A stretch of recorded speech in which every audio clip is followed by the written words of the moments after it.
magjowa ka in just 7 days! God!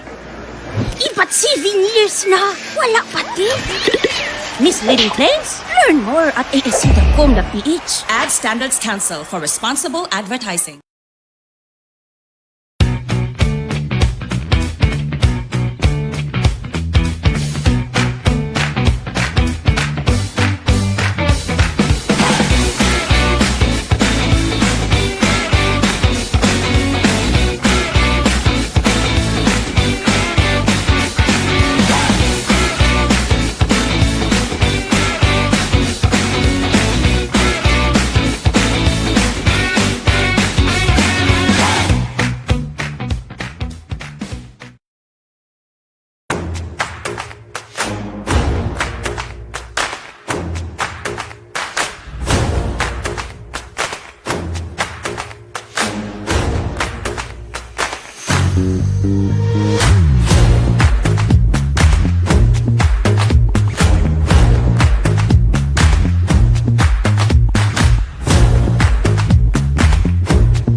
Catapult Digital is a global digital marketing agency. We set ourselves apart through collaboration with our partners, not competition. From simple digital media placement, our driver's success has developed new services in building an e-commerce ecosystem.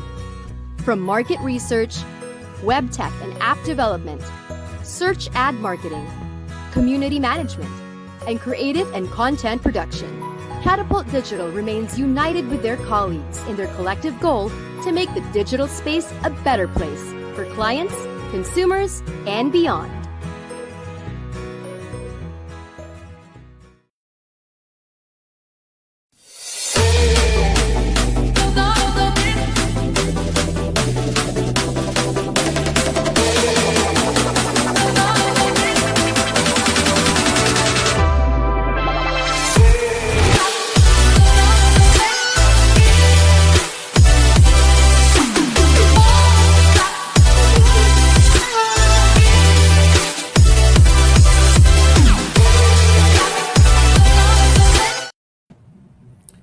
Good afternoon, everyone tuned in right now, especially to our valued advertisers and brand builders. Welcome to the 4th General Membership Meeting of the Philippine Association of National Advertisers. We also extend our warm greetings to our industry partners, colleagues from the academe, and our followers on PANA Facebook page. Today, we bring you an afternoon of meaningful conversations featuring valuable insights on AI and a highly relevant topic that speaks directly to the challenges we are all navigating. We hope this session equips you with fresh perspectives and practical takeaways as we continue to adopt and move forward together as one industry. Before we proceed, just a couple of reminders to all PANA members.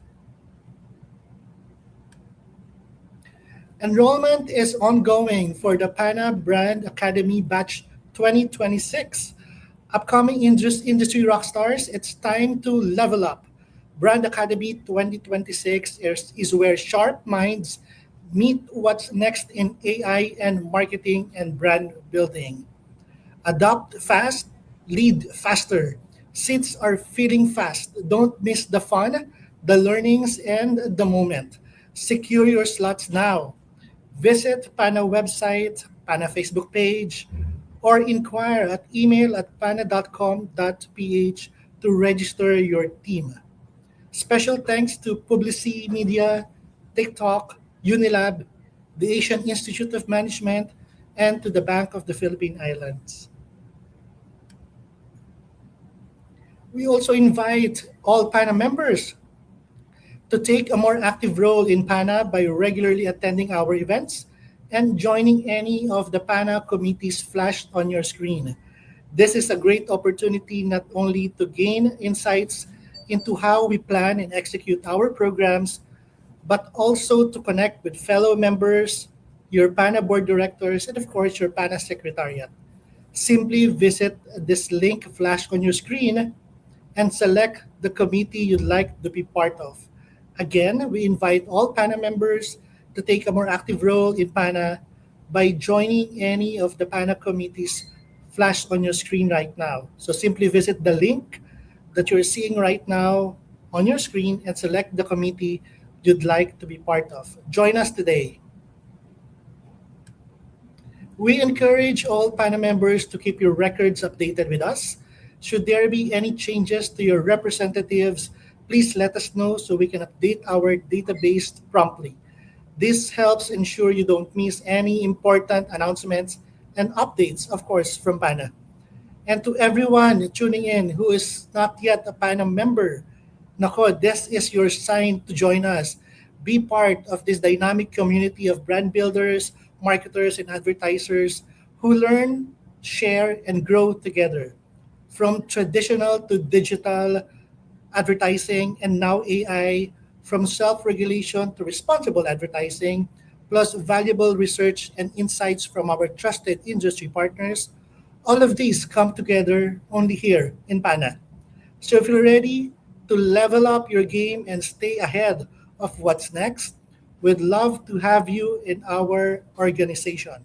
Send your inquiry to email at pana.com.ph or email at pana.com.ph or visit pana.com.ph and let's build the future of marketing and advertising together. Okay, this is a surprise to all PANA members. And speaking of PANA membership, here's an exciting treat to all of you PANA members. We've got a live giveaway happening right now. Again, this is exclusively to all PANA members. So you want to score some eFood vouchers right now? So make sure you're registered in the April GMM portal and make sure also that you are tuning in now in the live GMM. You just have to snap a selfie while watching the PANA GMM and post it or drop it in the comment section. That's it, and you're in. Madaling madali lang. So take a selfie that you are watching the GMM. Make sure that you're a PANA member. Make sure that you're registered in the registration portal. And that's it. So we will be picking 30 lucky winners throughout the session of the e-vouchers. So keep posting those selfies coming and stay engaged. Don't miss your chance to win while learning by joining now. So please, all PANA members, we encourage you to please post your selfies in the comment section. Okay, moving forward, I am very happy and proud to introduce to you our very first speaker for this afternoon session. She's a seasoned marketing strategist and educator with deep expertise in brand communications, marketing, analytics, and innovation management. Currently serving as strategy lead for Shell's global integrated brand communications, she spearheads market mix modeling and AI innovation for the Shell master brand. She also mentors fellow strategists through the 30-minute University of Planning based in Berlin and teaches part-time in the MBA program of UP. Please welcome our speaker for AI Essentials for Marketing by CDM, Miss Ethel Reyes. Good afternoon, Ethel. Good afternoon, everyone.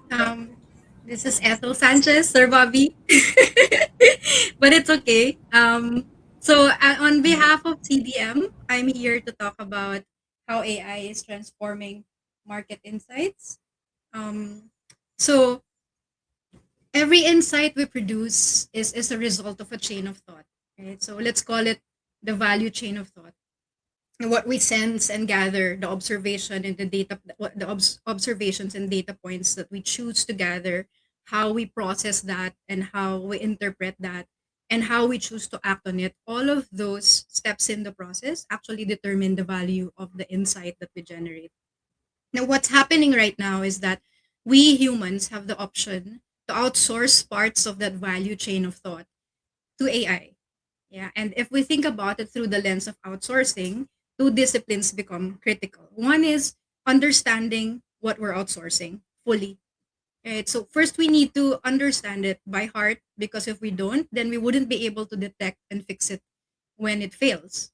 And the second half of it, or the second critical task involved in it, is now after knowing its strengths and where it breaks, knowing its limitations also, then thoughtfully putting that in and placing that and designing a value chain of thought that is a combination of humans and AI thinking together in a way that creates more value than either could create on its own.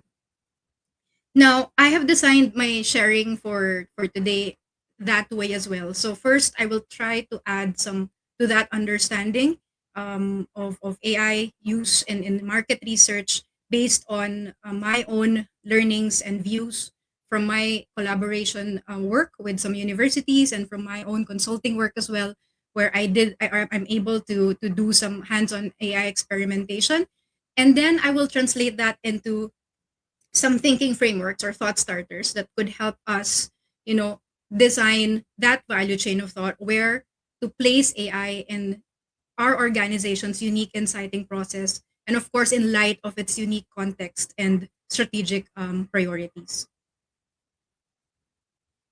Okay, now here on this slide, you will see that, okay, let's see. So I've pulled together in here some of the most common AI use cases that I've seen globally across the different stages of research. Now I've grouped these into two broad types of value that AI creates. So the top row, as you can see, is about efficiency. These are solutions where AI gets to help business as usual research tasks be done faster and often at lower cost or cheaper. Now you see things in here like literature summarization at problem definition stage, hypothesis drafting, synthesizing transcriptions. I'm sure these are all sounding very familiar and most of us are even doing it already. And as you move to the right, you see, sentiment tagging using AI to code the verbatims, what we used to manually do before, right? Auto-generated report summaries and dashboard creation. Many organizations are already using these what I would call process optimizers at scale. Now, just to cite some widely celebrated examples and use cases, credible use cases online at that. So the 2023 launch of Y3000 is one of the most cited examples wherein Coca-Cola used AI to analyze a vast amount of global consumer conversations about how people are actually imagining the taste of the future. So that includes emotions, sensory associations, colors, and these AI synthesized themes were combined then with human flavorist expertise to define both the brief, including the flavor, the resulting flavor profile, and packaging of this particular variant or special edition. It's a clean example of how AI is optimizing problem definition stage by synthesizing consumer narratives that traditional research would otherwise not be able to do at that scale and speed. Now on the right, you see PNG through its own very own chat PG. It does process millions of data points daily from social media conversations to interactions with the different apps of its brands to provide real-time insights into customer behavior. So internally also, it talks about how auto-generated summaries of all its internal data are able to shorten the process of consumer claims verification. And as marketers, we know how much time this takes, right? And rigor, and was able to compress that process from weeks to minutes. And so just going back again to this, right? So the in terms of efficiency, it's widely celebrated. We do know that AI, if we actually use it just as a process optimizer, it can unlock like hundreds of thousands of dollars worth of time and cost of logistics and all the practical tasks involved in processing data and the conduct of research itself. If you look at the bottom part, which is about enrichment, right? So here, just to name a few of the solutions, and I'm not going to go through these in detail because it's easy to explore them actually beyond this talk. But what I'm going to do instead is to go a level deeper into two most common use cases that I have personally worked on as well. And that would be thematic and signal mapping and the use of synthetic respondents in research. Okay. So starting off with thematic and signal mapping. Essentially, this is where AI takes large volumes of information, consumer and market signals, and translates them into actionable insights. Now, traditionally, we would call this macro environment scanning, often feeding into scenario planning and strategic foresight exercises that we would do in a boardroom. Now, the specific applications I've worked on, just a quick context setting for me here.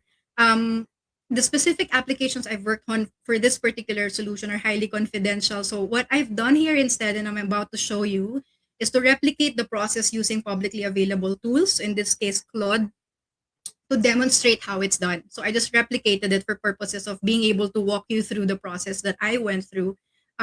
Starting with the output, as you can see here on the right, if you can just look at the right portion of the slide first, what you see is a set of scenario bits. So the result of the exercise, and I'll go through the steps in a bit that I went through. But if you look at the result, you'll see a set of scenario bits derived from signals gathered by AI. And I've used alcoholic beverage category in this case in the Philippines purely as a mock case. It's an industry that I worked on more than a decade ago. So it somehow I chose that for demonstration purposes because as I generated the outputs, it helped me be able to do a rough sense check of whether the outputs that it's um, giving me are actually reasonable. Yeah. So I would not be able to say if these are accurate. Anyone, like, of course, the ones in the industry now would know and would be able to validate this, but it's just for illustration purposes. Um, so that I can walk you through a certain process and show you the results.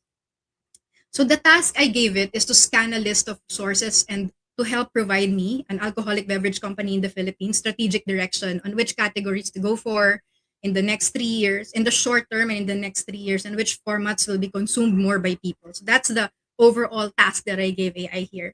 And if you look at the right side, just to go through some of the output. So one scenario that AI ended up recommending that I look into is if peso breaches the 65 to dollar mark, right, in terms of forex, selling imported premium alcohol will stop becoming profitable because of that discrepancy, unless you get consumers to absorb that through higher prices. In either case, the premium alcoholic beverage segment will shrink fast. It will really have an impact on it.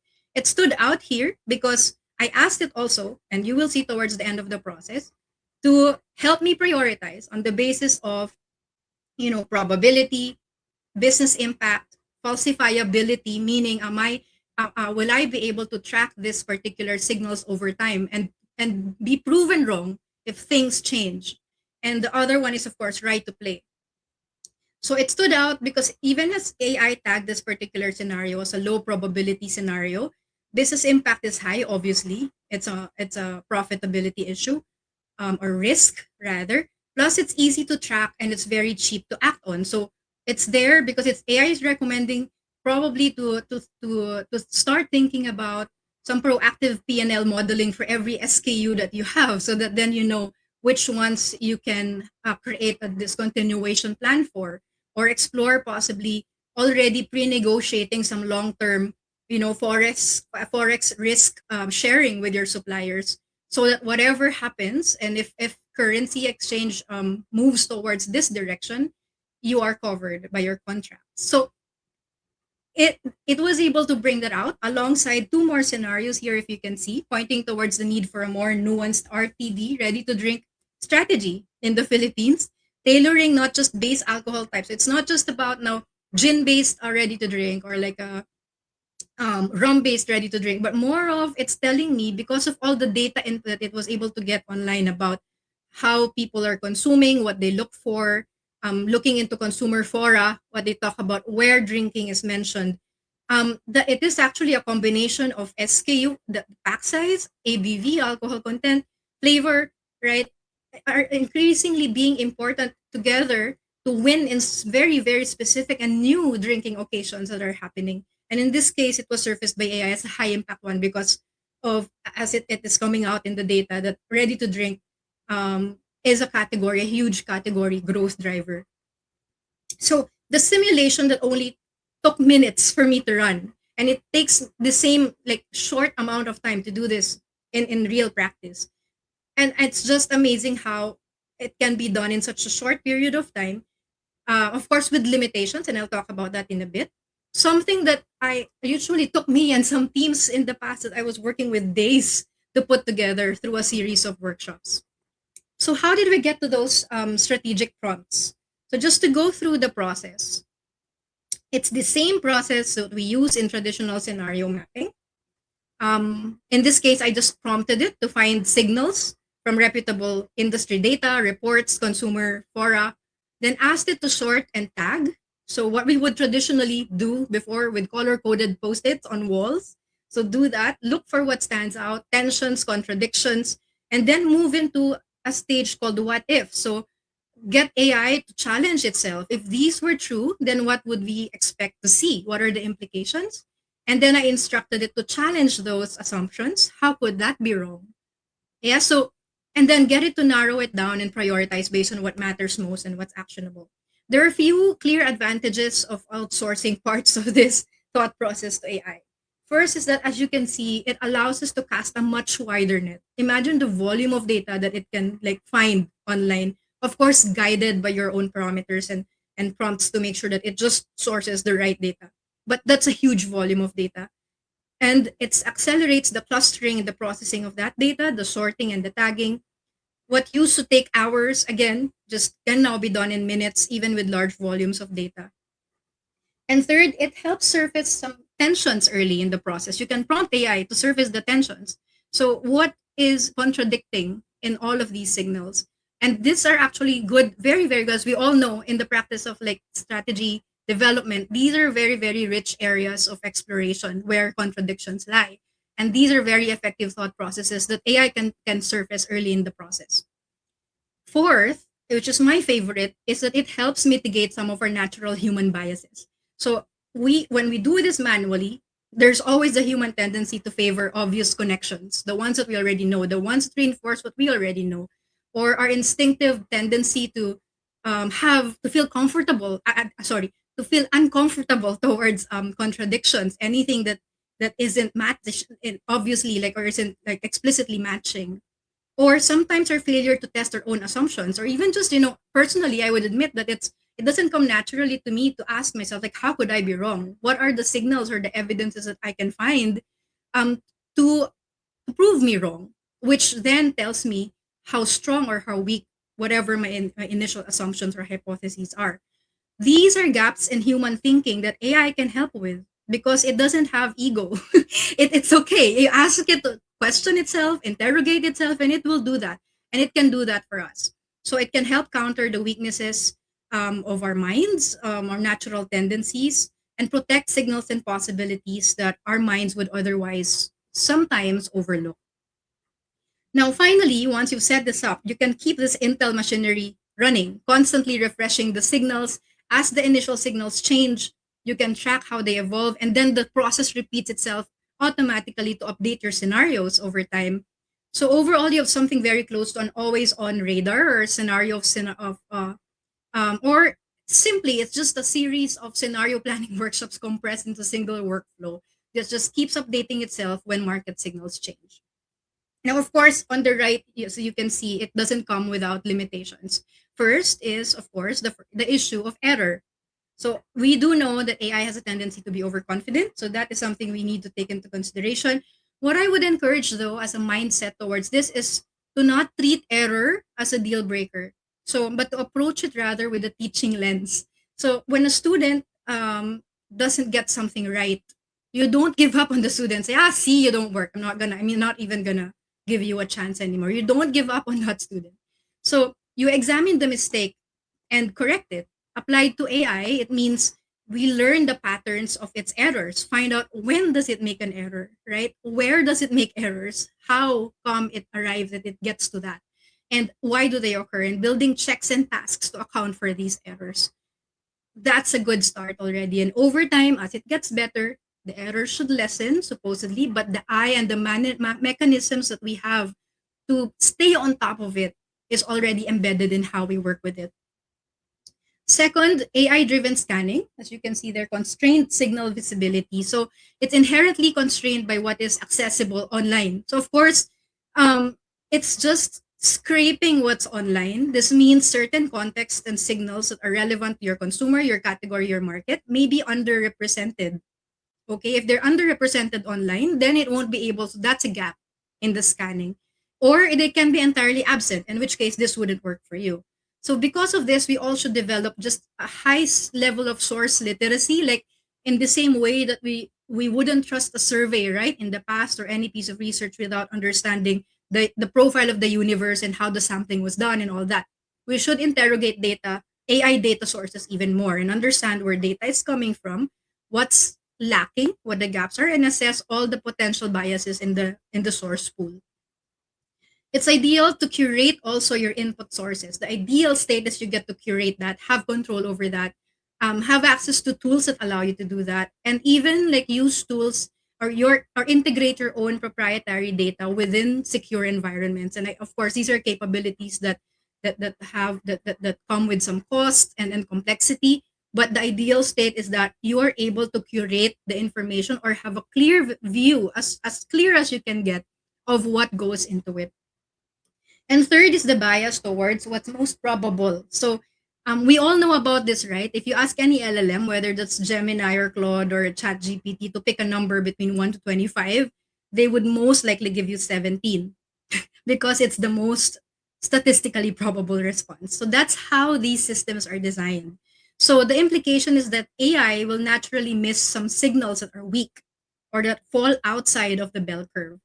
Okay, and to counter this, you have to prompt deliberately to ask for outliers and edge cases. And in which case, that's why in this exercise, I usually prompt for, you know, safe bets, bold bets, go like give me long shots, so that we're not just confirming what we already believe and actually give me something that isn't expected. So you can prompt for it to actually look at edge cases as well and give you that. All right. Next would be synthetic respondents. And this one is just basically replacing human respondents with AI generated respondents or personas.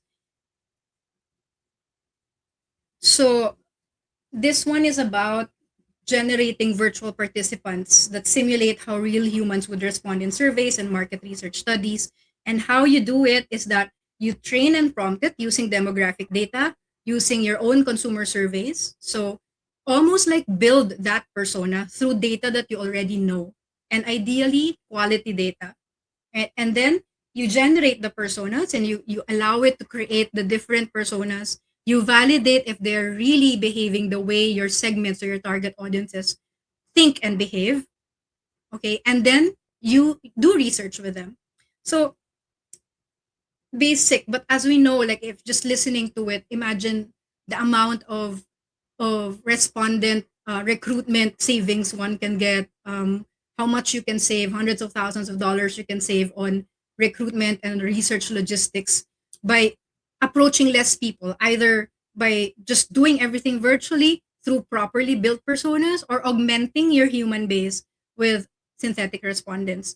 So speed and cost efficiency are very obvious benefits, reducing the need for recruitment, lowering fieldwork costs, but also you have the other thing that it does is it gives you access to hard to reach audiences, and this is something that as I personally use it for. So when you're reaching out to audiences that are difficult to find, right, and costly to find, like high net worth individuals, for instance, and you do know that their voice and mindset can be properly represented using the data sets that you will train the model with. If you have some base understanding, then you can use it. Sensitive or stigmatized groups would fall under that as well. And the other benefit is that, of course, it's privacy safe because you're not collecting any personal data from real individuals. So it rids you of all of the complexity of compliance, privacy compliance. Now, risks and limitations is reduced emotional nuance. I'll talk more about this in a bit.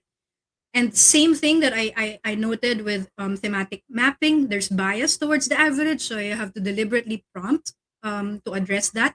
And because you feed it with past data, it can be backward looking. So you have to keep refreshing it.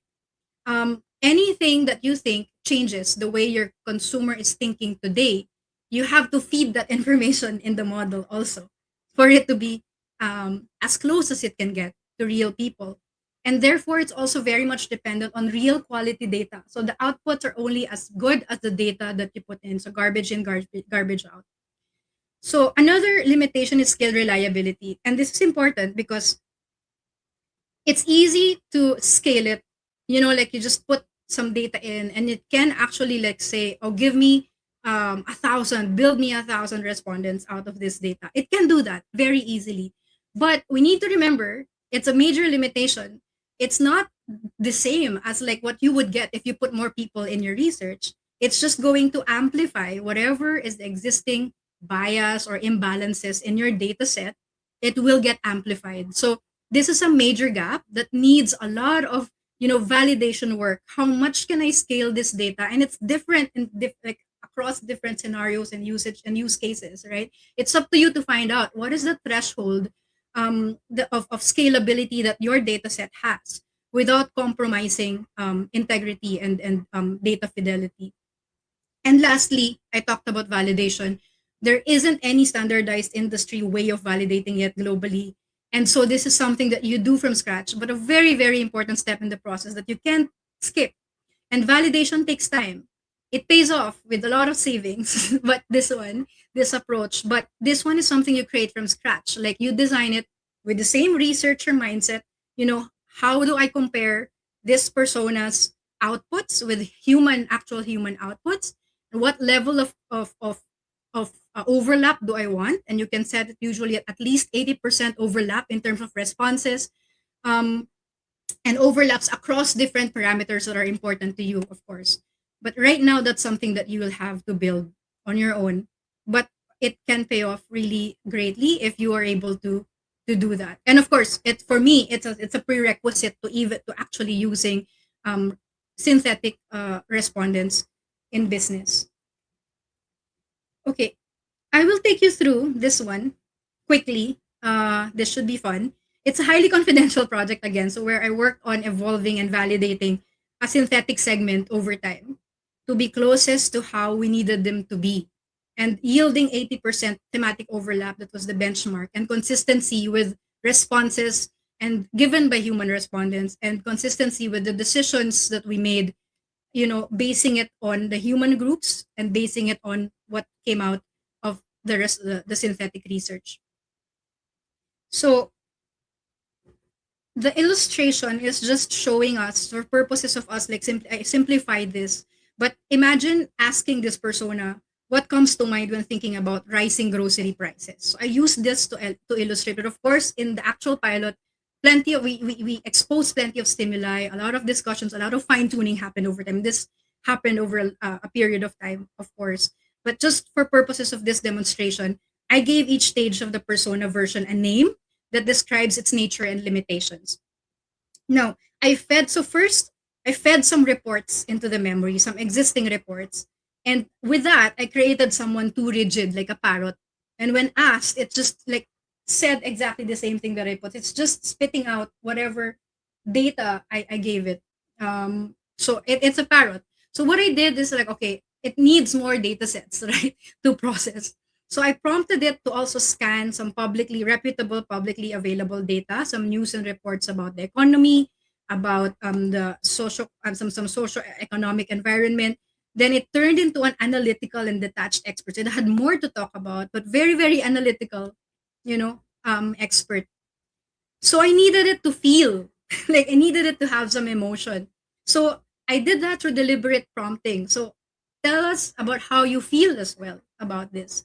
And then added some human aspects like ocean traits, something that for sure everyone's familiar with, um, to allow for like a diverse set of personalities and emotions to come out. And I learned that actually, if you don't define different aspects of humanity and build that in, then what AI will just do is to infer what those personalities are from your data points, which is what makes them very logical and very, very detached. So you have to feed that humanity in as well. And so after that, my persona started feeling. So as you can see here, it started saying like, okay, rising grocery prices is challenging because groceries are essential. But what's good about it is that it encourages smarter budgeting habits. The problem now is that it's toxic positivity. So classic AI sickness, right? It's always gonna put a positive spin to it. It's emotional, but it's avoiding tension. So what I did here now, it needs to. How do I make this more human-like? Was to feed it with actual FGD transcripts and human transcripts conversations for so that it has that vast amount of playing field in terms of translating whatever it's thinking and feeling into lived experience. And with that, I was able to produce someone who can say, it creates quiet anxiety around daily decisions. So now it's starting to really like be more real. And of course, validated it to make sure that it's giving me the same outputs that a human persona would. I had to put items back at the checkout the other day. It felt heavy. So now it is telling a story about like what happens every day, and it takes ingestion of actual lived experience data if I'm at, and then transcripts are actually a great way to do that, so that unlock this particular persona for me. And then I use classic inciting tool called the 5 whys, or some would call it peeling the onion. So why is it inducing anxiety, why, and that's how I created my sense maker here, who's now saying when you have to put something back, when you're shopping, it kind of gives you that, it feels a bit diminishing, like you're reminded of your limits, or like in a place where you didn't used to feel them. So it's not yet at a perfect insight level, but it's starting to bring out something real and validated with an actual human insight on how a human would react to the same stimulus is actually what will determine if this is right, of course. But in terms of depth and complexity, just to give you a flavor of how a synthetic persona can be evolved, or a segment in this case can be evolved, to have more of the human characteristics that we need for it to be a credible source of data of insight. So in all of this, again, validation is critical even before starting the research. It can be a side-by-side comparison, as I mentioned earlier, with human research with set parameters and how consistent it should be for you to deem it a valid respondent set. Okay, to close, I wanted to share a framework that I found very useful. So again, how do I use it? When do I use it? Right? Um, I found this very useful in thinking about which parts of the value chain of thought we can outsource to AI. On the y-axis, you will see how critical the business decision is that is to be made, guided by that piece of research. So business criticality. And then on the y-axis, you will see data fidelity. So level of, how much data input and validation is required from left to right. On the left, you have low fidelity approaches. So like using what I showed you, like using Copilot, for instance, easy, fast, low cost, minimal data and validation required. On the right, you have high fidelity approaches like digital twins, which actually require actual modeling from individual level data, right? It's more complex and costly, built from rich data and a lot of validation needed, but greater potential for long-term competitive advantage because you really are replicating your segments already at a very good level of precision. Now, the principle is straightforward. You can use AI, the green part here for discovery and early learning, like thematic mapping, what I showed earlier. So early in the process, it can yield those thought starters for you, those prompts, or early concept testing, wherein you can just shortlist first, or like check for gross negs, or just take out what doesn't make sense, right? So, and because the stakes are not so high, because they're early in the decision process, there isn't a lot of data fidelity needed yet. You can make it up and you can compensate with human validation and a succeeding human research to validate that. But you already get to save on cost. Already sharpens your focus in the research. So that can already save you some cost and time. Mid stakes and in the yellow box, it's just like an example of which is when you're testing strategic like messaging territories and shaping messaging territories for brands. It requires, of course, more proprietary data already. And so an example would be like a synthetic tool with RAG or with memory, so that then you can put in more data about your consumer, real data, quality data. And then you use that so that it can replicate the nuances of your audience for something as important already as message testing. Yeah. And at the highest level, the blue box in here, if you see selecting creative content, for instance, and making decisions on which storyboard to invest in, or simulating stakeholder reactions or to some crisis communication. So very sensitive, high stakes, research. This is where you need the utmost precision, strong data foundations, right, and robust validation. You really need to be as precise as you can get already if you are to use synthetic respondents here. Now, human involvement doesn't go away, it just shifts. On the left, humans validate. So, whatever is the early AI output. On the right, human data is used to anchor the system with real data and ensure that it reflects reality. And lastly, when deciding which parts of the value chain, I'm going to go back to my first chart, where it is that we can outsource to AI. There are varying schools of thought, like the ones on the first row, efficiency. You can treat AI like Internet 1.0. It still doesn't work. I mean that mindset, or that it's there's a lot of risk involved. So I'm just going to prioritize low risk, short time to value use cases. I'm just gonna use it to make business as usual research tasks easier, cheaper, faster, and you limit the risks that way. That's one way of doing it. You can also focus on enrichment, bottom part, lean into transformation early and start exploring, how can AI be better embedded in my processes and yield, better, richer, and insights that can give me competitive advantage over time. And there's the most recommended approach, which is to be ambidextrous, of course. Exploit and explore, a combination of solutions that yield value immediately. So then you get to build a business case around AI. You get to use that to fund your exploration projects. Most of all, you get the savings and the value quickly. And it makes everyone's lives instantly easier. At the same time, you're doing some of the exploration, which is what will give again will allow you to make the most out of the power of this tool to create competitive advantage in your practice of research and insighting. Either way, the key is actually just again finding where AI can create the most value in the chain given your organization's strategic priorities. Again, the question to ask always is, given my organization's strategy, that comes first, what are the jobs to be done and where can AI help? Okay, some parting thoughts. So the goal is to design a system where AI and humans can actually work together. Again, I will repeat this, to create more value than either could create alone. More data is not always better. Safer use of data is, again, I kept saying quality data, right? And make sure you put the right data security mechanisms in place. So you're putting in, especially if you're putting in business critical data in their proprietary data. So again, data security infrastructure should come first in the process. Find the balance enough for it to be meaningful, but also, in a way that it doesn't create that risk, or whatever risk it has is manageable. Validation is not optional. So the same standards we trust in research, validity, reliability still apply. In fact, if anything, they matter more now, knowing the limitations of AI. Speed without validation, remember, is just faster error.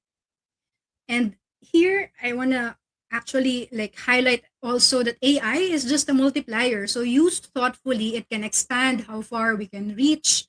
It sharpens how we think and make good work faster. But again, it will only amplify what's already there, good and bad. And finally, human judgment remains the anchor. So AI can assist, it can suggest and accelerate, but it cannot replace the context, our organizational context, the many things that it will not find on its own and through data, right?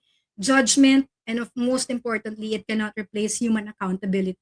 And so I will end with this belief that still insight is still human led, right? And yes, it will transform the way inciting is approached, but it can only be as good as how much it works with human insight in creating value in that like value chain of thought.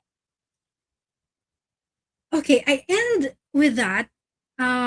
If you want to hear more and if you found it fun, there is a way to actually have more of that. So CDM has an AI for marketing program that will happen in 6 modules, 6 half-day modules. And in there, you'll really do a deeper dive into use cases, how AI is used for ideation. So module 2, I handle that, discovering opportunities and shaping strategies. So more of what you heard today, but it will go even deeper into experimentation with AI. Um, and these can be like scope defined properly with a cost cap, like risk managed experimentation you can start with, right? To test, predict, and optimize campaigns faster. AI for execution, AI for decision making, so decision intelligence, more of that, and you will walk away with some actual insights into how to operationalize AI in the marketing ecosystem in your organization, from how to build capabilities in teams, the workflows and the tools that you need, governance, very important, and how to put that together and get started. So it's a great program. That's it. Thank you for having me. Hello, PANA members. As the marketing landscape shifts toward an AI driven future, the need to lead with technical confidence has never been greater. Today, we are introducing a specialized track from the PANA CDM Marketing Leaders Program, designed to help you see your advantage in this new era of marketing, exclusively for our community. If you're looking for a focused, deep dive into the technology, we are offering the CDM AI for Marketing certification as a standalone program. This is a 6-day certification designed to help you apply AI across your entire marketing workflow, from planning to execution. You'll master critical skills like campaign opportunity mapping and AI-powered audience insights, predictive campaign testing and data-driven optimization, plus marketing workflow automation for faster content and media execution. PANA members can enroll in this standalone program at a 50% discount. Instead of the standard rate of 39,490 pesos, you can secure your spot for just 19,745 pesos. But remember, this massive discount is strictly limited to the first 50 enrollees. For those who want to unlock the full Marketing Leaders experience, we have the Brand Masters Collab Bundle. This option pairs the AI for Marketing program with industry-wide recognition and elite networking. By choosing the bundle, you receive full access to the Brand Masters Collab 2026, official graduation recognition, and a listing in the Leaders Directory. Brand recognition, positioning your organization as an investor in future-ready talent. This complete package, valued at over 50,000 pesos, is yours for only 26,000 pesos. Again, this special bundle rate is also limited to the first 50 enrollees. Whether you choose the standalone certification or the full leadership bundle, the time to act is now. Scan the QR code on your screen to register and secure your 50% discount. For any questions, feel free to contact the CDM team or the PANA Secretariat. See your advantage today and lead the AI revolution in Philippine marketing.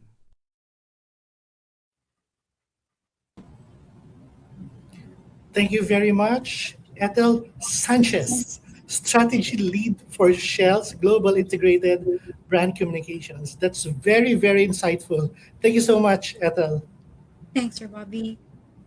All right, to all our PANA members, looks like image uploads are currently unavailable, but don't worry, you can still get those e-food vouchers. Here's how. Just type in the comment section your company name plus hashtag PANA GMM. So again, to all PANA members, just type in your company name plus hashtag PANA GMM. Sagot na namin ang lunch ng 30 lucky PANA member who will be posting this in the comment section. All right, next, we have an experienced tech leader with over 15 years of experience operating at the intersection of media, technology, and commerce.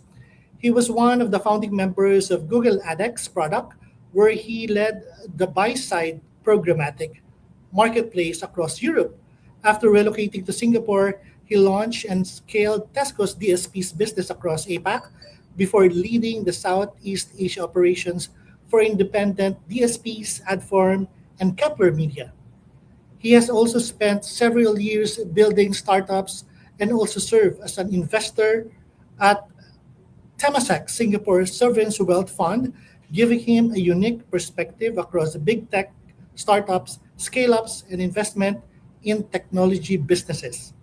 In his current role, he leads retail and data partnership for the trade desk across Southeast Asia, driving growth through the strategic data collaborations with leading retailers, telcos, broadcasters, and fintech companies. He leads a team focused on building innovative retail data solutions and expanding adoption of the trade desk data marketplace, identity, and measurement offerings across the 6 countries in Southeast Asia: Singapore, Malaysia, Indonesia, Thailand, Vietnam, and of course the Philippines. He holds a bachelor's degree in economics from the University of Madras and a master's degree from the London School of Economics and Political Science. Please welcome our next speaker, our GMM speaker, Rohit Kumar, joining us all the way from Singapore. Hello, Rohit. Hi there, Bobby. Thank you so much for that introduction. And congrats to you and the panel on your fourth GMM. It's great to see so many panel members on the stream and prioritizing learning during their lunch hour. So yeah, look, my name is Rohit Kumar. I lead retail and data partnerships. I want to talk today about how AI is redefining consumer engagement and how we go from consumer targeting to what we call consumer intelligence.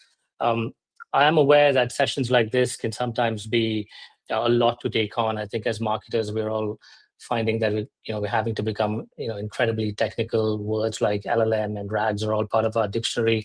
But today's session, I want to keep it very grounded on what you can do as marketers and leave you with some actionable tips. I think a lot of the talk in sessions like this around AI tends to be a lot around the how, which is important.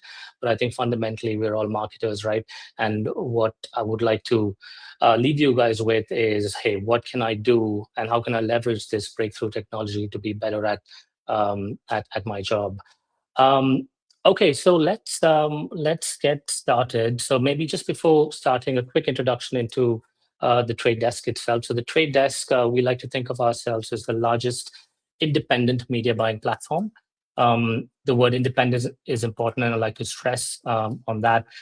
This is because we don't own any media, we don't run a video business or an e-commerce business. We have a singular obsession with building the most advanced ad technology for advertisers. More than 1,000 advertisers around the world trust us.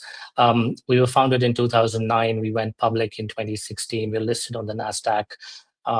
We have a very significant Asia presence. We've got about 11 offices in the region with boots on the ground in many of these markets. What's unique about us is that we represent what we call the open internet. Now, if you haven't heard that term before, think of the open internet as everything that happens outside of social media. it's also where Filipino consumers spend upwards of 55% of their digital time. So that includes everything from connected TV, OTT, digital out of home, video, audio, display, and native ads. So our model is very much, global technology combined with regional partnerships. Bobby talked about the work that me and my team lead in Southeast Asia. So we complement our tech stack with retail relationships, telco relationships that really give our advertisers an edge when they think about how they should target consumers across the open web. So for now, I want to take you down memory lane and maybe think about an ad or a commercial that that really resonated with you. Let's say like when you were growing up, right? And you will find, I mean, I can think of few like growing up in India, but you will find that you probably still remember the jingle. You probably still remember the tagline. And I guess if if you were a marketer at that age, it was a simpler time, right? I guess there were fewer dashboards and fewer channels. But fundamentally, I think we remember some of these commercials because we connected, with them as humans. And I think fast forward to today, one of the most advanced marketing eras, if you will, and if you're holding up a mirror to ourselves, I think it's fair to say the human experience with advertising has changed drastically, right? As consumers, we don't really connect with brands as much as, let's say, some of those ads that you've thought of, and there's a reason for that, right? Like, why are we less connected? On average, in Southeast Asia, consumers are across 5 devices per person. I spent the first half of this week in Manila, and literally every meeting I was in, I think most people had two devices, 2 phones, right? So we are, we are multi-device, we are multitasking, and on average, we are exposed to about 1,000 ads per day. Think about that. That's a staggering number across all of these devices. Often, the problem is most of those ads tend to be from the same brand on the same channel again and again. And so it's no wonder that 2 in 3 consumers experience, what I call ad fatigue, right? They tune out. They've seen the same ad again and again. And importantly, the distinction here is it's not that they don't want to hear from brands anymore. They want brands to try harder. They want these connections to be meaningful. They definitely don't want to see the same ads over and over again. So I think this is why, as consumer behavior has changed, I think as marketers, we really need to think about how we engage consumers across omnichannel and how we move from clutter, which is really can sometimes be the state of events today, to bringing back meaningful connections. Where does AI fit in this? I think there are a few companies in this space that would believe and that would, stress on how important the models are. The models are the be all and all of everything. For us at the trade desk, we want to be really clear about this. We see AI as a co-pilot to marketers. A co-pilot that can help us get smarter and more efficient at our tasks, at our jobs. But fundamentally, it is a co-pilot with humans driving, right? I think the magic happens when the two come together. So I want to focus my presentation on sort of 3 foundational principles, if you will, that we think can take marketers from that journey from targeting to consumer intelligence, right? So 3 points here: data that reveals, audiences that respond, and automation that simplifies. So think of this as maybe the new rule book, if you will, as marketing changes, as consumers change. But also think of this as a rubric when you think about the companies and the technologies that you want to partner with to help you along this journey. So let's get started, right? So we saw in Ethel's presentation, I mean, we all know the importance of data, right? It is the foundation of everything that you're going to be doing in AI. But I think an important point is marketers that we need to think about when we think about platforms that we partner with is how interoperable the platform is when it comes to data, right? How easy is it for you to bring in, to port in data that you own, that you sit on, and let you sort of learn from that so that you can have more meaningful conversations. Too often we see platforms in the market that would suck your ad budgets, but most of those platforms would probably have very limited functionality in getting data out of the platform. And this is important because every click, every impression, every user engagement is data that belongs to you and data that can further compound, your advantage in the market, right? So I think, ask the question, is the platform interoperable? Is it easy for me to put data in? Is it easy for me to take data out? And wherever that might be from, right? It could be from a CRM, it could be from, customer lists that you have. So it is foundational to everything that we do. Now, to evolve from consumer targeting to consumer intelligence, the starting point is your consumer data, your first party data. Now, your first party data could be many things. So at the simplest level, it could be consumers who have already purchased your product, or consumers who've already whatever the outcome that you're looking to achieve from your marketing campaigns. That could be to drive brand awareness. It could be to drive a store visit in the physical world. These are folks who have already done that. So that is a really great starting point for you. And AI can be super helpful in helping you unearth prospective customers that sort of display that same sort of behavior. Can also be helpful in helping you exclude certain audiences, right? If you were, for instance, running a campaign that is exclusively focused on acquiring new customers, it would be wasteful for you to target customers who are already aware of your brand.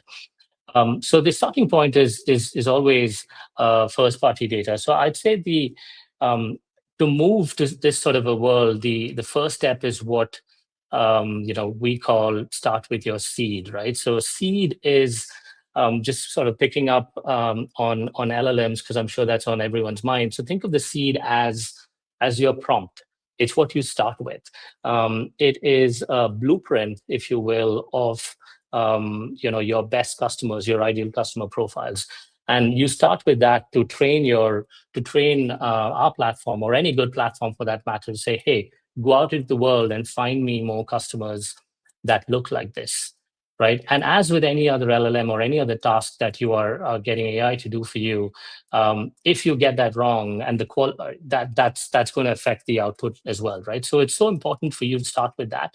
Often we speak with brands, and the feeling could be, hey, I don't have that much first party data. And it seems daunting, right? The word first party data itself can almost seem like something very technical and inaccessible. But every brand is sitting on some first party data or the other. It could be data that's sitting on a CRM platform. It could be from customer lists. It could be data that came out of a microsite for a campaign that you ran, right? So this absolutely exists in your organization, and you should leverage this to help you actually find audiences through and across the funnel. So that is your starting point. Now that you've got that, so let's say once you've got the data that's revealed, that's sort of an insight. Okay, this is the kind of consumer I want to go after. The next challenge is, how do you choose the right ad to serve every single time, right?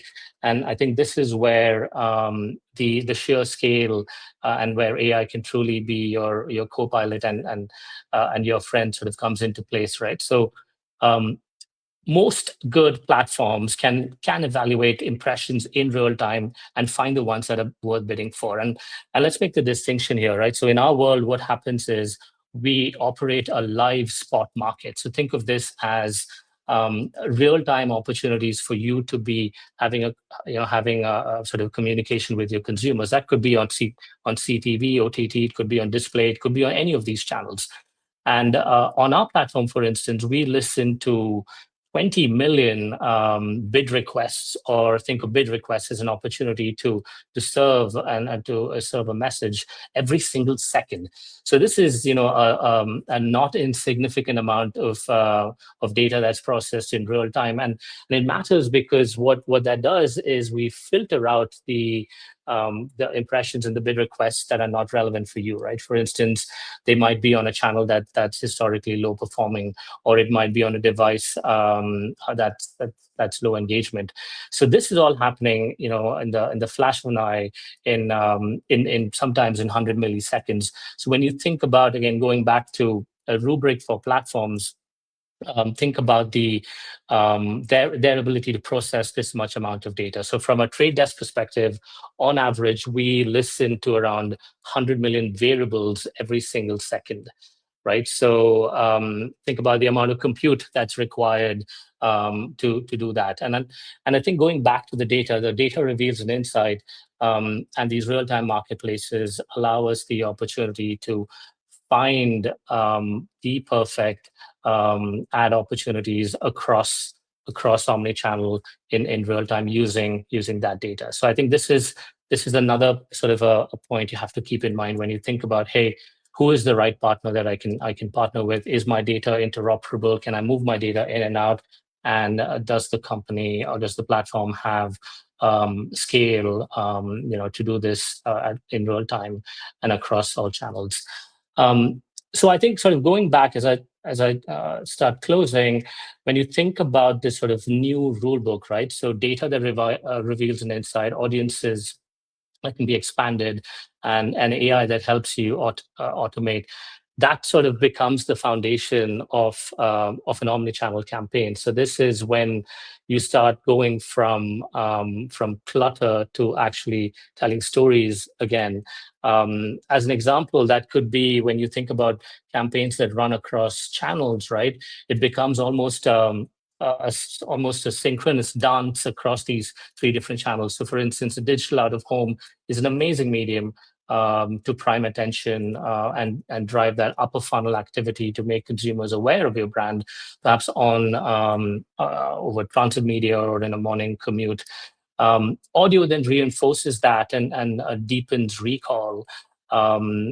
Just because of the way the medium is, people are leaned in and they focus on their content. And finally, CTV and OTT is where consumers choose to consume their content. So that really anchors trust and drives people towards persuasion and gets you that conversion, right? So when you do that, when you actually execute along these three foundational principles, you sort of find that you're moving to a truly omni-channel campaign, which is going back to sort of storytelling and going back to that ads that really matter to you and the ads that you remember. Actually helps us bring back the human connection and makes advertising what it truly is, right? I mean, advertising is not about impressions or clicks. And I think we can bring back the magic and bring back what consumers really want, which is not more ads, but better stories. I hope you found that interesting. Thank you so much for your time. Thank you very much, Rohit, for your presentation. But before you go, spare me a few minutes. I have a question for you. Hello? So, most purchases for CPG brands come from outside Metro Manila, from like the Sari Sari stores. Do you have any advice on how brands can leverage data and AI for this segment? That's a really good question. Yeah, absolutely. I think this is one of the nuances of the Philippines, right? I mean, I remember reading a stat I think for CPG brands, upwards of 75% of sales happens outside of the urban areas and through the Sari Sari store channel. Absolutely, the short answer is yes. I mean, this is again going back to our model, right? We have technology that scales, but we prioritize local insight and local partners. So we work with aggregators of Sari Sari stores, which gives us a really unique insight into what consumers are purchasing down at the provincial level, right? So we can figure out, hey, how does a brand perform?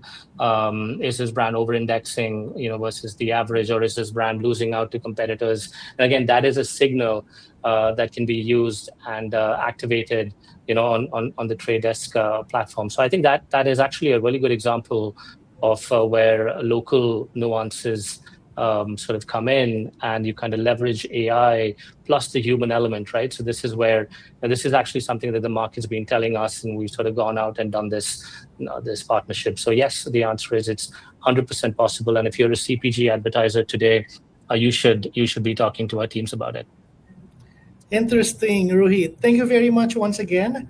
Rohit is the lead for the retail and data partnership for the trade dress across Southeast Asia. Maraming salamat, Rohit. Thank you very much. Again, paging all PANA members, we still have some food e-vouchers to give away. So please type in your company name plus hashtag PANA GMM to get that food e-vouchers. All right, last but not the least, please welcome our speaker for Nielsen POV.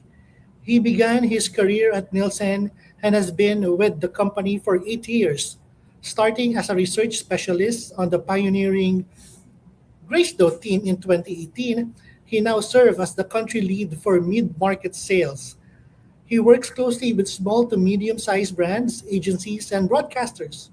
As a strategic growth partner, he empowers his clients to navigate shifting markets and scale their businesses using a timely, actionable data on media and consumer behavior. Turning now the spotlight to Dave Gideon of Nielsen. Hi, Dave. Hello, Sir Bobby. Thank you so much. Good afternoon, Pana, and our viewers online. I see on the comments that we have students from NU. Have you guys had your lunch already? Thank you so much for staying.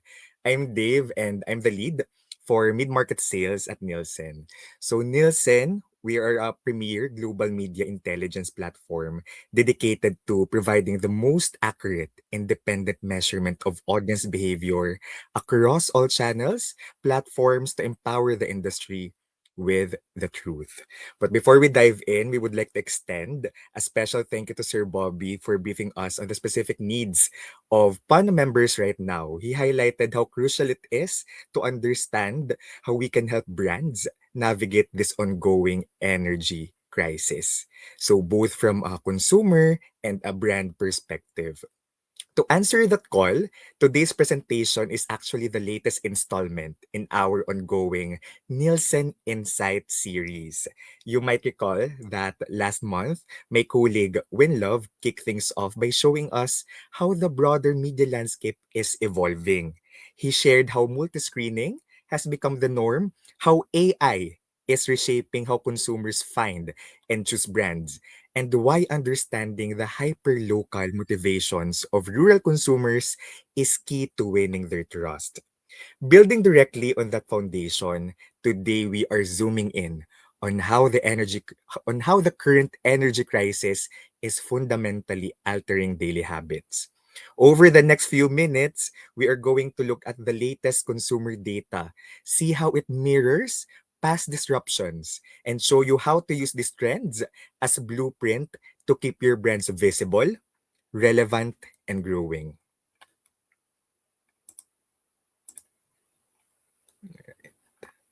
Next slide. Okay. Let's ground ourselves in what's happening right now. We are looking at a very specific 2026 reality. Reduced mobility is shifting consumer focus firmly back to the home.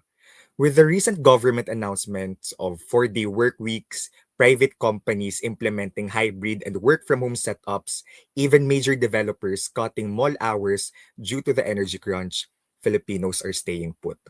For brands, this means your current strategies must be reevaluated. With consumers anchored at home, your media mix has to pivot to meet them exactly where they are, in their living rooms and on their personal devices. We don't know how far this energy crisis will go or how long it will last, but one thing is for sure. Understanding consumer behavior during these trying times is more critical than ever.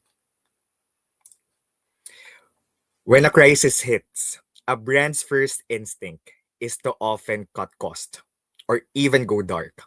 But 2025 Nielsen Annual Marketing Report shows why that is a critical mistake. Historically, a brand loses an average of 2% of its future revenue for every single quarter it stops advertising. The cost of regaining lost market share later is much higher than the cost of maintaining your presence now. While you may need to adjust your messaging to be more empathetic to the current energy crisis, maintaining your share of voice is non-negotiable if you want to protect your brand. So where do we reach them? Looking at the latest Q1 2026 media landscape from Nielsen's Consumer and Media View, the digital footprint remains heavily dominant with a 93% reach, growing by 2% versus the previous year. And while TV has seen a slight softening in reach, it is important to note that it still commands a significant 68%, while traditional radio remains a staple for 40% of urban population. While your foundation may be digital first, this is not the time to entirely abandon your broadcast strategy. Traditional media continues to play a highly specific and valuable role. It provides a sense of credibility that consumers crave, especially when they are feeling uncertain. To understand how consumers react to sudden stay at home orders, we only have to look back at the 2020 lockdowns. Nielsen's historical television audience measurement data shows that period of crisis drives viewers straight back to the television screen. In the early months of that period, linear TV viewership spiked dramatically above the 2019 baseline. By March, we already saw a 16% jump over the previous year's average. That grew that growth then peaked at a massive 31% in April, reaching a 16% rating, the single highest viewership level recorded in that entire 2 year span. During a crisis, the television becomes the source of truth for the household. Brands that maintain a presence on broadcast during this initial shock periods benefit from this surge in undivided attention and high trust environment. And what exactly are they watching when they turn on their television? The demand for critical information drives spikes in TV news viewership. Yes, in TV news viewership. So in the first 3 months of lockdown in 2020, news ratings jumped from the 2019 baseline, peaking in April at 27% growth. Apart from news, we also saw an increase from the 2019 average in other genres such as series and game shows. If you are buying TV spots during this 2026 energy crisis, you may leverage contextual placement around local and national news programs. Consumers are glued to these updates, providing you with a highly attentive, captive audience. Actually, we saw this exact same trend in radio. Traditional radio proves its resilience as an essential information lifeline during disruptions. According to Nielsen's radio audience measurement, AM radio ratings in Mega Manila spiked significantly in May 2020 at, at 33% growth, jumping well above the 2019 average. Do not underestimate the power of radio as it is deeply trusted at the community level. If your brand needs to communicate hyperlocal updates like store hours, inventory availability, or community support initiatives, AM radio is one of the most efficient ways to do it. Now, let's take let's take a look at what people are doing on their phones. While digital is clearly leading, it's clearly the leading platform, it is also highly fragmented in terms of reach and usage compared to traditional media. With so many different apps and websites, it is important to know exactly where to prioritize your budget. Over the last 5 years, transactions have shifted online. Online banking and e-wallets have exploded by over 300%, and online shopping grew by over 100%. We also see a 114% jump in watching short form videos. When we look at the specific apps reflecting the shift, short form video and finance apps lead the pack. For instance, TikTok saw the highest growth among the top apps, with 97% over a 5-year span. Similarly, Gcash wasn't even tracked in our top rankings back in Q1 2021, and now it has reached 40% penetration.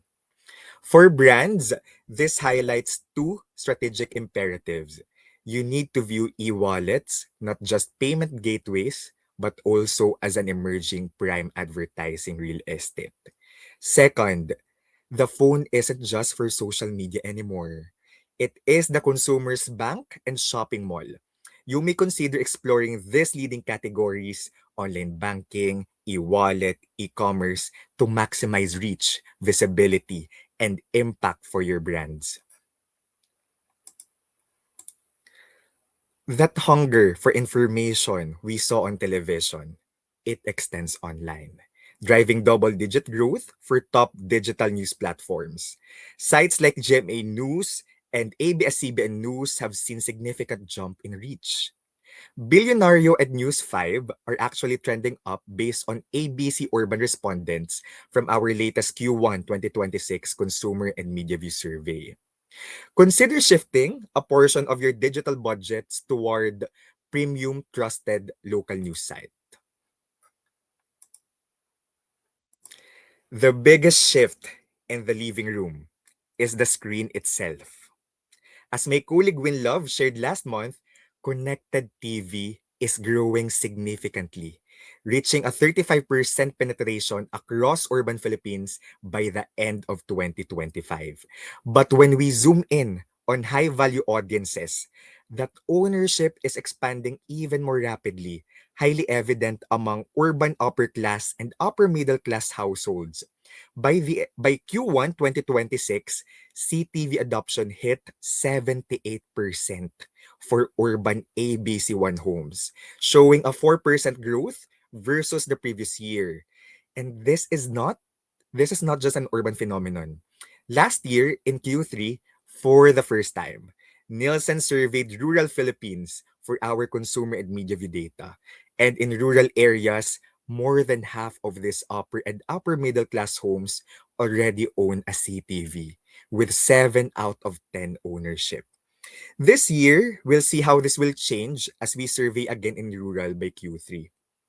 For brands who are targeting affluent and upper middle class consumers, connected TV is your new premium billboard. It combines the big screen impact of traditional TV with the precision targeting of digital marketing. If you aren't planning for CTV, you are missing your most valuable audience. Okay, looking at what people are watching on those connected TVs. Netflix clearly maintains its video on demand lead. However, the streaming landscape is actively shifting as other platforms gain serious ground. While Netflix remains dominant with an 82% reach, its growth is stabilizing at 2%. Meanwhile, platforms like Disney Plus and View are posting significant double-digit growth.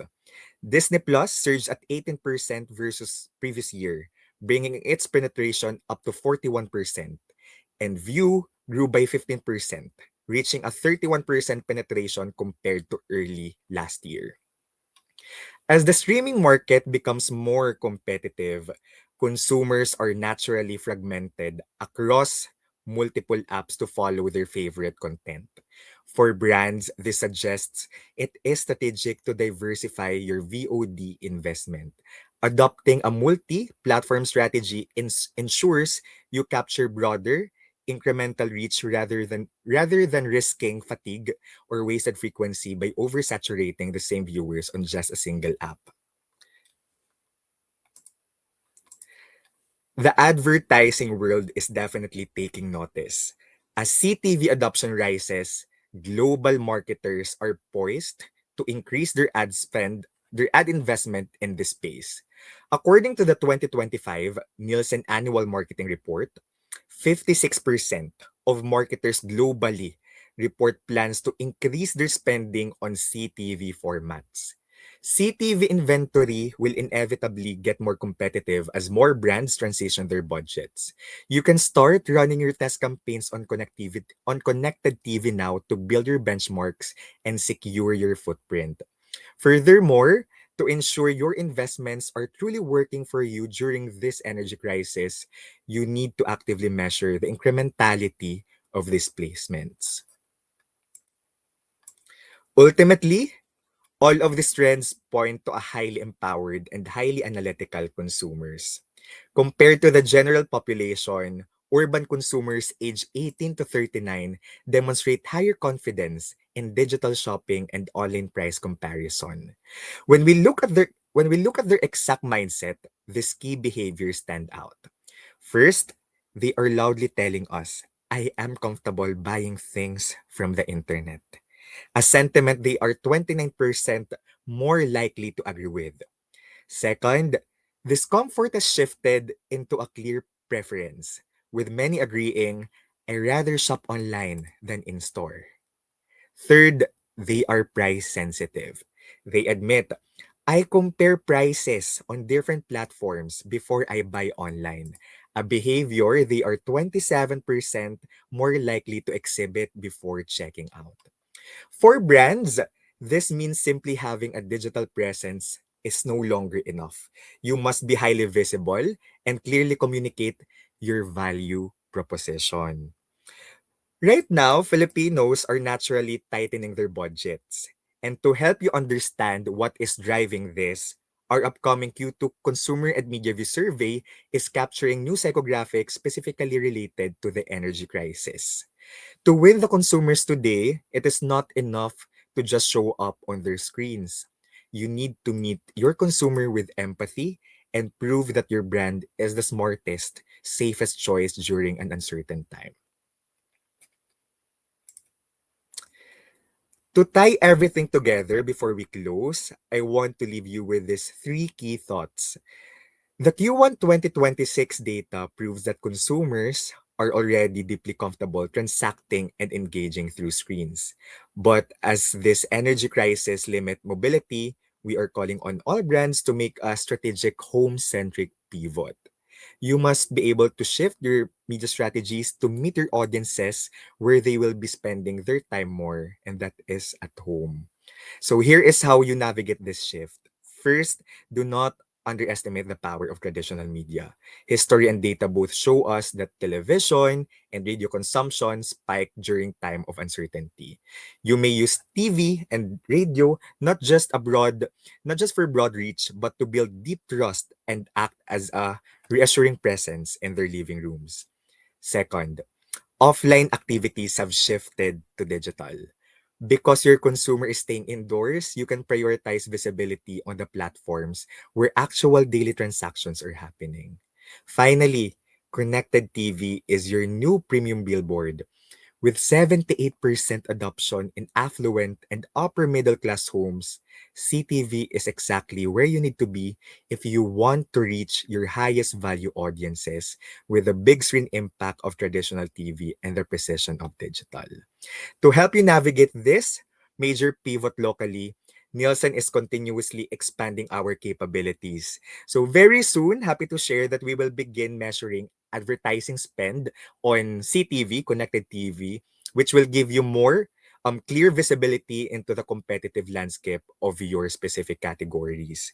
But you don't have to wait to get a clearer picture of your performance. Right now, through Nielsen One Ads, we can already measure not just the duplicated reach and frequency, but also the full funnel impact of your campaigns across online and offline platforms. This ensures that your budget are optimized for this new reality. As we've seen today, consumer behavior is evolving rapidly, and we expect consumers will continue to adapt as this energy crisis unfolds. To help you stay ahead of these changes and build highly effective campaigns, we are hosting a dedicated Nielsen webinar this July. We will be going to deep dive into exactly how the energy crisis is driving shifts in Filipino consumer behavior and psychographics. So in this session, we will be highlighting fresh data gathered from our latest Q2 2026 Consumer Media View Survey. So we are going beyond just media consumption to uncover how this ongoing crisis is altering product purchase priorities.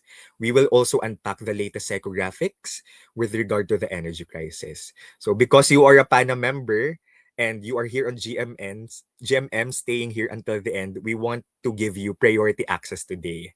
You don't have to wait for an email invitation. You can secure your seat right now by scanning the QR code on the screen to pre-register for free. So I will give you like 30 seconds to screen grab the QR code and let us know how we can best support you. So when you open the form, you will see a space at the bottom asking the number one data or marketing challenge your brand is facing right now during these trying times. I highly encourage you to fill that out. We want to be true partners in this. So we will actually be using your feedback to tailor our July webinar and directly address the biggest hurdles you are navigating in your specific categories today. Okay, so uh, we don't know exactly how long this energy crisis will last, but historical data gives us one undeniable rule. Brands that stay visible stay relevant. By understanding exactly where your consumers' attention is shifting right now, you can confidently meet them in their homes and become an essential part of their new daily routines. If you need help navigating this landscape, refining your marketing strategies, or securing the specific data to efficiently spend your marketing budget and future-proof your campaigns, please don't hesitate to reach out to me directly via email or Viber. So that's on the screen, the details.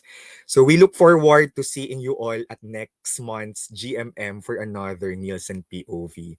Until then, remember, behaviors may be shifting, but the need to connect remains. So adapt to their new routines, stay highly visible, and meet them exactly where they are. Once again, I am Dave Gino from Nielsen. Maraming salamat pa na tomorrow's Labor Day. Have a restful long weekend, everyone. I believe you all deserve a break. Thank you.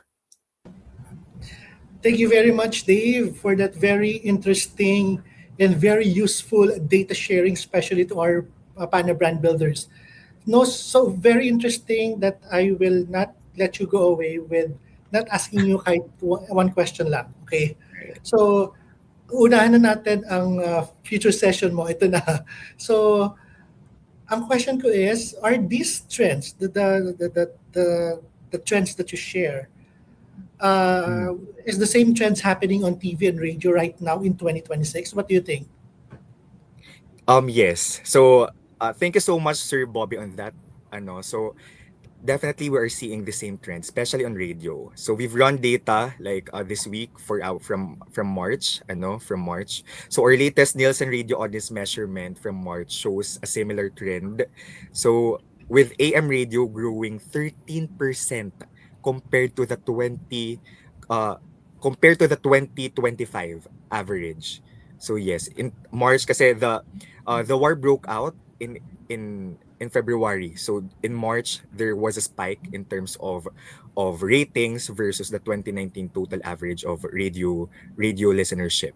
For TV, we looked at our Nielsen TAM data from February through April, February, March, April. So with the war breaking out in February, the March and April data reveal a growing affinity for news programming across all demographics. So from housewives and decision makers affinity to the working class, and interestingly, uh the increases in affinity in viewership are coming from DE classes, housewives from the DE classes, along with the affluent and upper middle class decision makers. So this is how the current from March to April landscape is looking.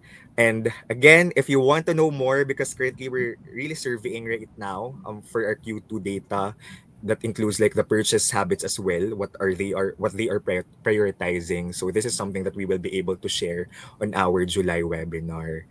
So segue, thank you so much, Sir Bobby, and guys for staying. Thank you so much. Thank you very much again, Dave. So, guys, Advent Pana members, that's one of those opportunities already that Dave mentioned. So, thanks again, Dave. So, many thanks again to Miss Ethel of Shell, Dave from Nielsen, and Rohit of Trade Desk for sharing with us your valuable insights and presentations. Let us once again invite PANA Director and PANA GMM Co-Chairperson Pop Vargas to share with us today's key takeaways. Good afternoon, Pop. Bobby. Good afternoon, everyone. So we're very fortunate that Ethel, Rohit, and Dave actually presented their latest market and consumer insights. So here are my key takeaways. Let's start with the presentation that was done by Dave. Dave was talking about the media trends that need for us to be informed in responding to the 2026 energy crisis. So we've seen that the 2026 energy crisis has fundamentally localized the Filipino consumer, with fuel costs surging and government mandated flexible work becoming the norm. We have seen a massive retreat to in home consumption. The commuter has now become the homebody. This isn't just a temporary change in location, it's changing how we live our daily lives, working, shopping, and socializing within the four walls of our home.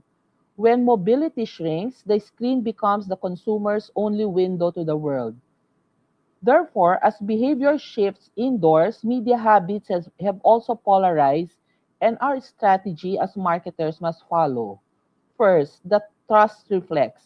Consumers are returning to linear TV and AM radio for credible news. Our response, we must anchor our brand in these traditional spaces to maintain a voice of authority during the crisis. On digital utility, e-wallet and e-commerce usage explored has actually exploded by over 300%. And our response, we need to prioritize high visibility across social and e-commerce touchpoints. The third, the premium pivot. With 78% of affluent homes now on connected TV, the big screen is now a digital asset. Our response, we must use CTV as our high impact billboard to reach the top tier audience who are now spending their commute time streaming content. Overall, the data is clear. Silence is expensive. History shows that stopping advertising during a crisis drives an average 2% revenue drop for every silent quarter. As consumer mobility shrinks, the battle for mindshare becomes even more competitive. If we go dark now, we aren't just losing sales today, we are surrendering our market share to competitors who stay visible. We must stay present to stay relevant. So that's the first key takeaway from Dave's presentation. Let's now move on to the presentation done by Rohit. Rohit's presentation clarified a fundamental shift that AI is no longer just a tool for automation, it is redefining engagement by moving us away from passive targeting toward active intelligence. It's the difference between shouting into a crowd and having a meaningful one on one conversation at scale. So, how does AI redefine consumer engagement? First, finding the right people. AI helps us find the perfect customer. So instead of targeting a generic age group, we give the AI a list of our best current customers, the seed. The AI then finds millions of other people online who behave exactly like them. It's not just guessing who they are, it's finding people who are actually ready to buy. Second, picking better spots. AI acts like a quality filter. It looks at millions of websites in a split second and picks up only the best places for your ad to show up. It automatically avoids junk websites or fake content. This means your brand only appears in high quality places where people are actually paying attention. Third, ending annoyance. AI fixes ad fatigue. We've all been annoyed by the same ad following us for weeks. AI solves this by connecting the dots. It knows if you saw an ad on your TV, so it won't show you the same one on your phone 10 times. It keeps the story fresh and helpful across all your devices instead of being repetitive. In the end, AI isn't here to replace our jobs. It's here to do the heavy lifting. While AI handles the data and math, it frees us up to do what humans do best, be creative and build strategy. As what Rohit mentioned in his presentation, we do not need more ads. We need better storytelling. And lastly, on the key takeaway for Ethel's presentation, Ethel mentioned that the world of market research is changing fast. We're no longer just processing data, we're now using AI in three ways all at once: to analyze, to generate, and to act.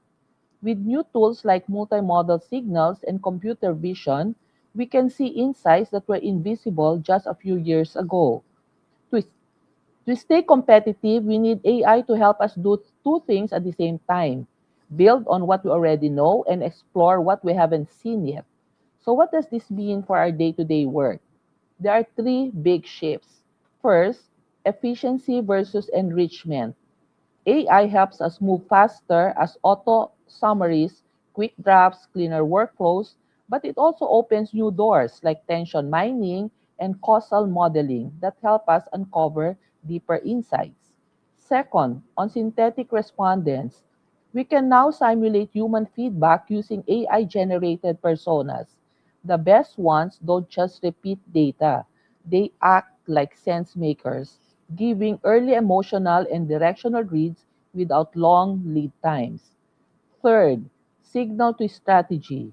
AI lets us pull signals from everywhere, the likes of Reddit, reviews, reports, macro trends, and pressure test them to find the real strategic choices that matter.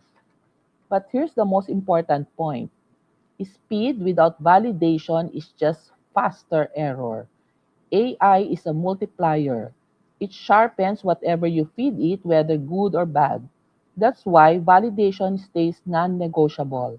Our insights only stay meaningful when they're grounded in human judgment, context, and accountability. So I hope you were able to get very meaningful insights from the presentations done by three presenters today. So that's all for me, Bobby. Thank you very much, Bob Vargas, PANA Director, PANA GMM Co-Chairperson from San Miguel. Thank you, Catapult Digital, our official live streaming partner for our PANA virtual GMMs. Requesting all of you who still tuning in right now to please scan this QR code flash on your screen to give us your thoughts about our session for today and suggestion for our upcoming GMMs. So again, requesting all of you to please scan this QR code to share with us your thoughts about our session for today and suggestions for our upcoming GMMs. Attention to all PANA members, another exclusive for all of you. We will be sharing the speaker shareable deck within 1 week from now in our FYEO folders. Again, another exclusive to all PANA members. We will be sharing the speaker shareable deck within 1 week from now in our FYEO folder so you can use it as your reference as you pivot and move forward with all of your plans for the year. So watch out for that. Before we end this session, let us share to you the winners of our food e-vouchers. Can we share the names? There you go. If you are seeing your name flash on your screen, congratulations. And please, we are asking you to take a screenshot of this and please connect or message Eileen Lucero of our PANA Secretariat. Congratulations once again to these brave souls who typed in their company name plus hashtag PANA GMM. Enjoy your meal.